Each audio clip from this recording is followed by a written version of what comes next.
अस्सलाम वालेकुम dear students, my name is professor Zuhaib Hasan and I am your physics teacher. जी बेटा, आज का हमारा नेक्स्ट जो टॉपिक है वो है energy stored in a capacitor. तो एक कैपेसिटर में स्टोर होने वाली जो एनर्जी है उसका रिलेशनशिप हम फाइंड करने जा रहे हैं। तो सबसे पहले हमें एक पैरेलल प्लेट कैपेसिटर जो उसको सपोज करना पड़ेगा। तो हम कंसीडर कर लेते हैं कि हमारे पास एक कैपेसिटर है जिसको एक बैटरी वोल्टेज V के साथ कनेक्ट किया गया है।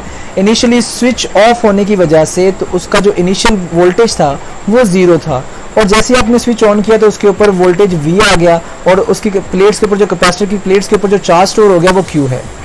यानी कि इनिशियली उसके ऊपर वोल्टेज 0 था, चार्ज भी 0 था, लेकिन जैसे ही आपने स्विच ऑन किया और कैपेसिटर की प्लेट्स को वहाँ से पोटेंशियल डिफरेंस मिला तो उसके ऊपर जो वोल्टेज जनरेट हुआ वो V था, या पोटेंशियल डिफरेंस जो जनरेट हुआ वो V था उसकी प्लेट्स के क्रॉस, और उसमें जो चार्ज स्टोर हुआ वो Q था, राइट। तो एवरेज अगर मैं वोल्टेज निकालूं तो मेरे पास इनिशियल और फाइनल वोल्टेज को ऐड करके 2 पे डिवाइड करना पड़ेगा। इनिशियल वोल्टेज आपको पता है स्विच ऑन करने से पहले 0 था, स्विच ऑन करने के बाद V है, तो 2 पे डिवाइड करेंगे तो V/2 आपके पास एवरेज वोल्टेज आ जाएगा। और आपको ये भी पता है कि एनर्जी जो आपके पास कैपेसिटर के अंदर एग्जिस्ट करती है जो कि वर्क डन के बराबर होगी वो Q इंटू V एवरेज के बराबर होगी, राइट। तो ये एनर्जी का जो रिलेशन है हमें कहाँ से मिलेगा? इलेक्ट्रिकल वर्क डन से, क्योंकि आपको पता है कि W इक्वल टू QV होता है। तो वो जो QV वर्क डन आपने चार्जेस के ऊपर करके स्टोर करवाया वो जो चार्ज उस कैपेसिटर की प्लेट्स के अंदर वो एज एनर्जी अपीयर होगा जब वो डिस्चार्ज होगा, राइट। तो वर्क डन का फॉर्मूला एनर्जी का फॉर्मूला सेम हो जाएगा। तो Q इंटू V एवरेज जो है, V एवरेज की वैल्यू अगर मैं यहाँ पुट करूँ V/2 तो मेरे पास एनर्जी का रिलेशन क्या आ जाएगा? QV/2, right. अगर मैं यहाँ QV एवरेज जो मेरे पास वैल्यू है तो Q की जगह मैं CV पुट कर दूं, Q is equal to CV put कर दूं, ये बन जाएगा हाफ CV स्क्वायर। तो यहाँ से ये जो हाफ CV स्क्वायर है ये कैपेसिटर के अंदर जो एनर्जी स्टोर्ड है, पैरेलल प्लेट कैपेसिटर के अंदर जो एनर्जी स्टोर्ड है उसको रिप्रेजेंट कर रही है। अगर आपको कैपेसिटेंस पता हो, पोटेंशियल डिफरेंस पता हो, then you will be able to calculate this energy very easily, right. Above relation represents the energy stored in a capacitor, मैं आपको बता चुका हूँ। अगर now if the medium between the plates is dielectric of dielectric constant epsilon r, अगर आपके पास दोनों plates के दरमियान वैक्यूम या फ्री स्पेस की बजाय कोई मीडियम एग्जिस्ट करता है जिसकी रिलेटिव परमिटिविटी एप्सिलॉन r है, तो आपके पास कैपेसिटेंस की वैल्यू क्या बन जाएगी? A epsilon naught epsilon r over d। ये रिलेशन आप ऑलरेडी देख चुके हैं कैपेसिटेंस के रिलेशन के अंदर जो आप लास्ट टॉपिक्स में कर चुके हैं। तो ये जो आपके पास V इक्वल टू ED ये पोटेंशियल ग्रेडियंट से आपके पास आया, राइट। तो यहाँ अगर मैं इन दोनों की वैल्यूज कैपेसिटेंस की जो कि C इस केस में हाफ CV स्क्वायर के केस में C की जगह मौजूद होगा, जबकि वोल्टेज V जो कि इस V में पुट होगा, इन दोनों की वैल्यूज अगर मैं पुट कर दूं इस रिलेशन के अंदर तो यहाँ से मीडियम की बुनियाद पर मेरे पास एनर्जी स्टोर्ड आ जाएगी।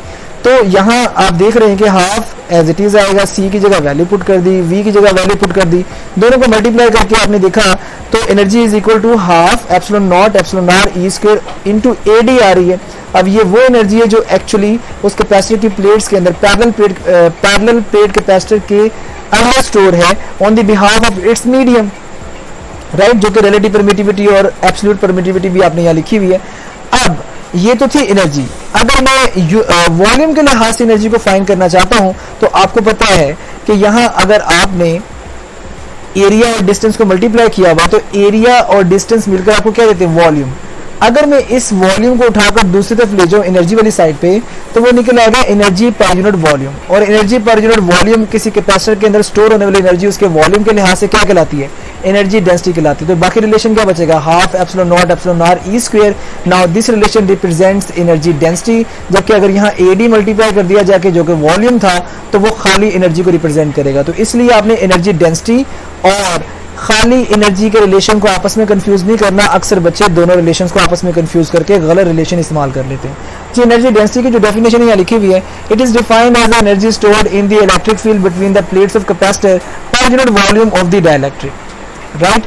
आपने यहाँ जो डेफिनेशन की है वो इस रिलेशन के मुताबिक की है कि पैरेलल प्लेट कैपेसिटर के अंदर जितनी एनर्जी स्टोर है उस कैपेसिटर की प्लेट्स का जो वॉल्यूम है, उसके दरमियान जो वॉल्यूम एग्जिस्ट कर रहा है उसके लिहाज से तो उसको एनर्जी स्टोर्ड पर यूनिट वॉल्यूम को हम एनर्जी डेंसिटी का नाम देंगे। अब ये जो एनर्जी डेंसिटी आपको पता है कि half epsilon naught epsilon r E square के बराबर है, तो इसका एनर्जी डेंसिटी का जो रिलेशन है किसके साथ? E स्क्वायर के साथ। वो डायरेक्ट रिलेशन है। क्यों?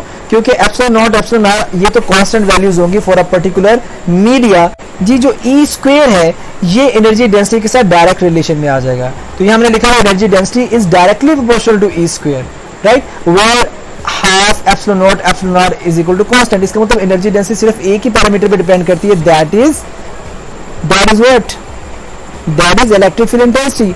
जबकि अगर हम एनर्जी निकालना चाहते हैं तो वो डायमेंशंस पे, कैपेसिटर की डायमेंशंस पे भी क्या करती है, डिपेंड करती है, क्योंकि एनर्जी जो है वो वॉल्यूम पे डिपेंड कर रही है। इसका मतलब वो उसकी डायमेंशंस पे डिपेंड करेगी या उसकी शेप पे डिपेंड करेगी। जी बेटा, आज के लिए बस इतना ही। इंशाल्लाह मैं बहुत जल्द हाजिर होऊंगा एक नए टॉपिक के साथ। तब तक के लिए मुझे इजाज़त दीजिए। Thank you very much. अल्लाह हाफिज़।